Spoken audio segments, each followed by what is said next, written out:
সুনান আবু দাউদ শরীফের হাদিস, হাদিস নাম্বার 142, عن لقيط بن صبرة رضي الله تعالى عنه قال قال رسول الله صلى الله عليه وسلم أسبغ الوضوء وخلل بين أصابعي।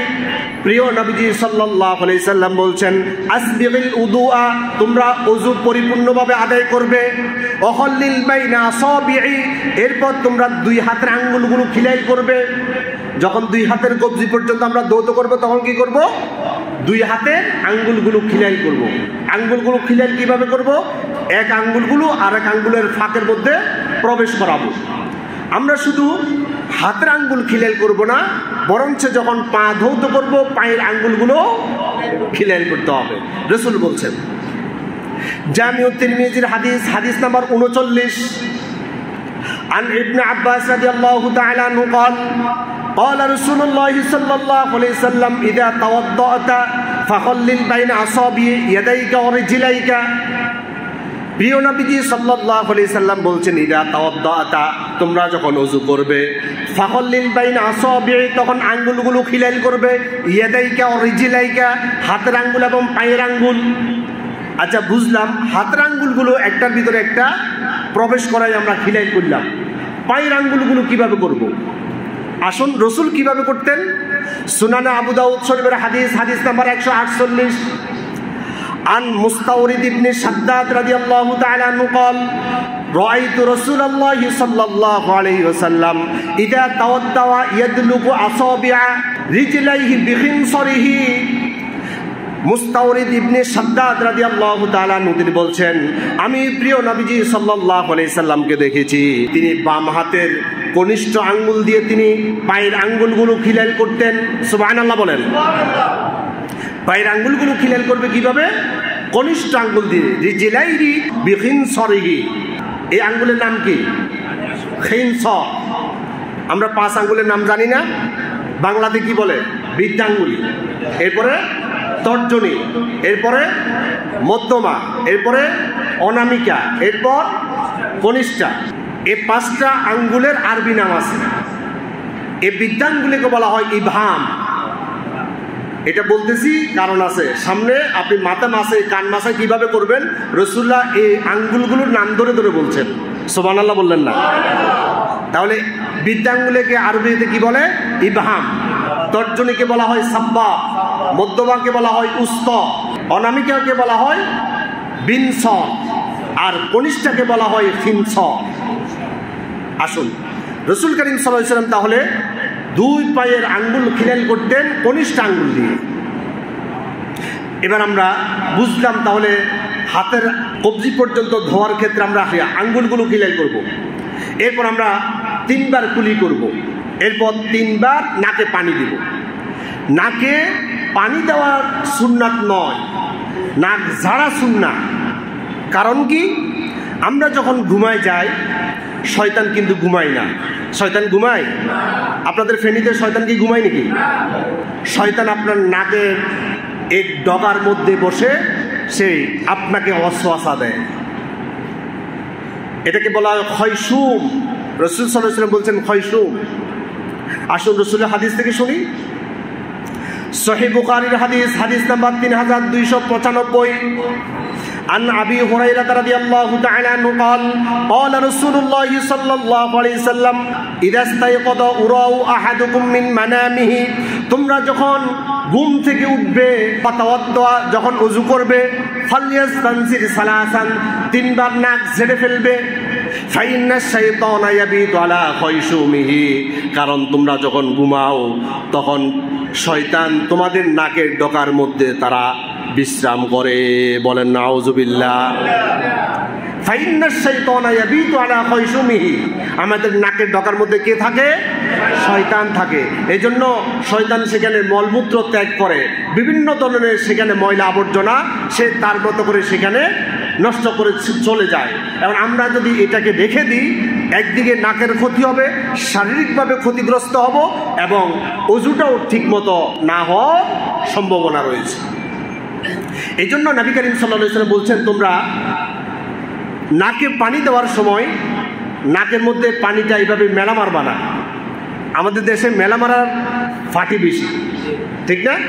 রসুল বলছেন না, অঞ্জলি ভরা পানি নিবে, নাকের সামনে নিয়ে একটা টান দিবে, জোরে না, জোরে টান দিলে তো আবার আপনার একটু অসহ্য লাগতে পারে, একটু হালকা টান দিবে নাকের নরম জায়গা পর্যন্ত, যাতে করে পানিগুলো পৌঁছে যায়। এটা কে বলছেন? রসুল বলছেন, আমি বলছি না। রসুল কিভাবে পানি টান দিতেন, এবার রসুলের ভাষায় শুনুন। সহিহ মুসলিম শরীফের হাদিস, হাদিস নাম্বার 449, عن أبي هريرة رضي الله تعالى عنه قال قال رسول الله صلى الله عليه وسلم إذا توضأ أحدكم فليستنشق بمنخريه من الماء ثم لينتصر। নবী করিম সাল্লাল্লাহু আলাইহি সাল্লাম বলছেন, ইদা তাওয়াদ্দা আহাদুকুম, তোমাদের মধ্যে কেউ যখন ওযু করবে, ফালইস্তানশিক বিমানখিরাইহি মিনাল মাই, তোমরা অঞ্জলি ভরা পানি নিয়ে নাক দিয়ে টান দিবে, অঞ্জলি ভরা পানি নিয়ে নাকের সামনে রাখবে, আর ফালইস্তানশিক বিমানখিরাইহি মিনাল মাই, তোমরা নাকের ভিতরে টেনে পানি নিয়ে নিবে। এরপর তোমরা 3 বার ভালো করে ঝেড়ে ফেলো। তাহলে 3 বার এভাবে পানি নিয়ে আপনি যখন ঝেড়ে ফেলবেন, আর কোনো ময়লা থাকবে? এই যে এখন আমরা এইভাবে না করার কারণে নাকের ফলিফের রুগী কি বেশি বাড়ে নাকি কমতেছে?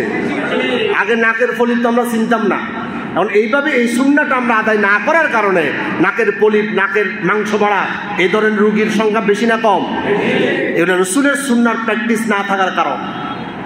এরপর আসুন, নাকে পানি দিলেন, এরপর আপনি কি করবেন? মুখ ধৌত করবেন। মুখটা ধোয়ার ক্ষেত্রে আমরা চুলের গোড়া থেকে একেবারে থুতনি পর্যন্ত, কানের অংশ থেকে এই কানের অংশ পর্যন্ত, এই পুরাটা হচ্ছে মুখ। এইটুকু ধুলেই আপনার ফরজিয়াত আদায় হয়ে যাবে। মুখ ধোয়ার পর নবী করিম সাল্লাল্লাহু আলাইহি সাল্লাম দাড়ি খিলাল করতেন।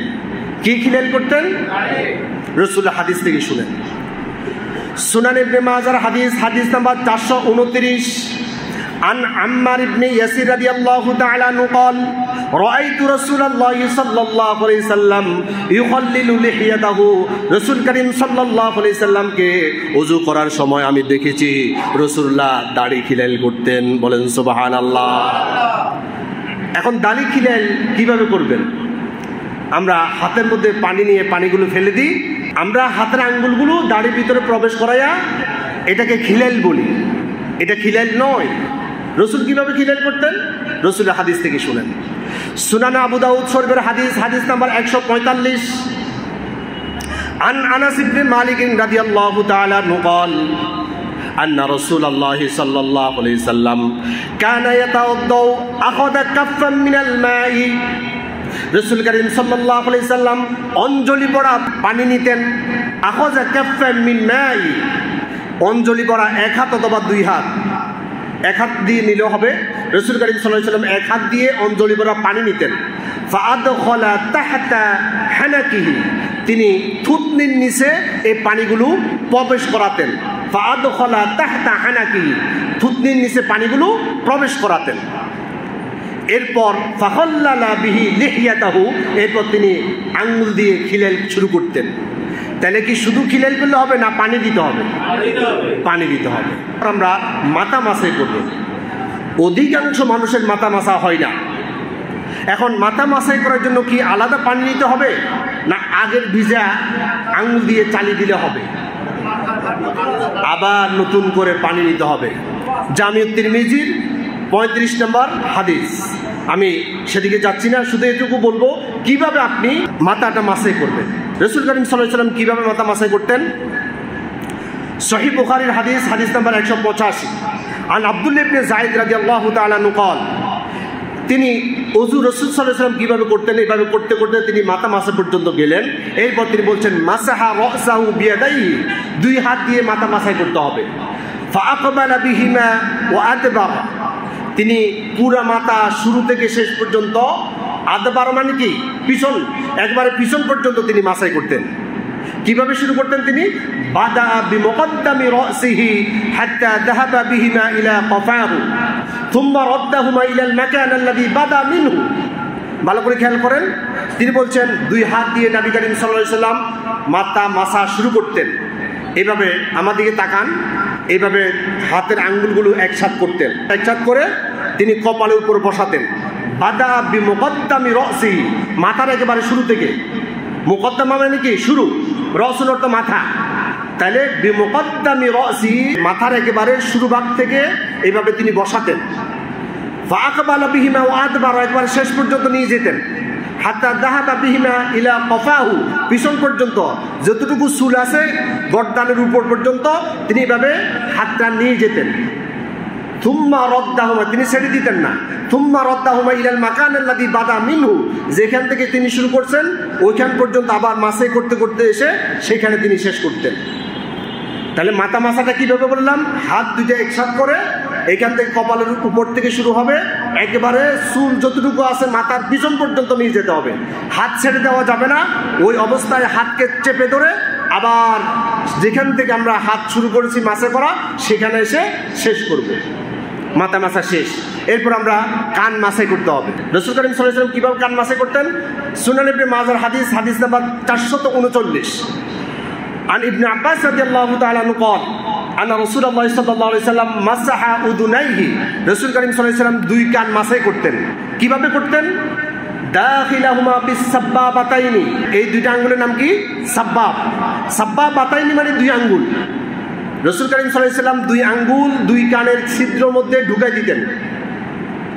পানিটা আগে নিতে হবে, পানিটা আগে ঝেড়ে পড়ার পর ভিজা দুইটা আঙ্গুল দুই কানের ভিতরে ছিদ্রের মধ্যে ঢুকাই দিতে হবে।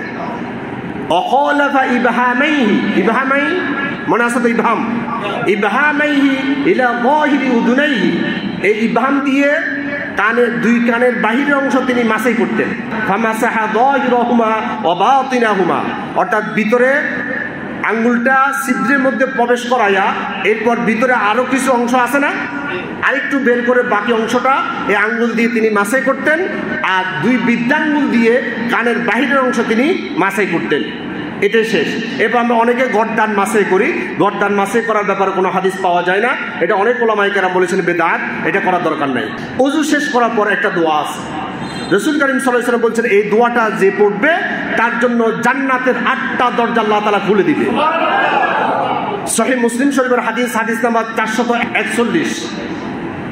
عن عقبة بن عامر رضي الله تعالى عنه قال قال رسول الله صلى الله عليه وسلم فيسبغ الوضوء, যে ব্যক্তি পরিপূর্ণভাবে ওযু করবে, থুম্মা ক্বালা, এবং সে বলবে আশহাদু আল্লা ইলাহা ইল্লাল্লাহু ওয়াহদাহু লা শারীকা লাহু ওয়া আশহাদু আন্না মুহাম্মাদান আবদুহু ওয়া রাসূলুহু, এই দোয়াটা যে পড়বে ফুতিহাত লাহু সামানিয়াতু আবওয়াবুল জান্নাহ, তার জন্য আল্লাহ তাআলা কিয়ামতের দিন 8টা দরজা খুলে দিবে জান্নাতের। সুবহানাল্লাহ।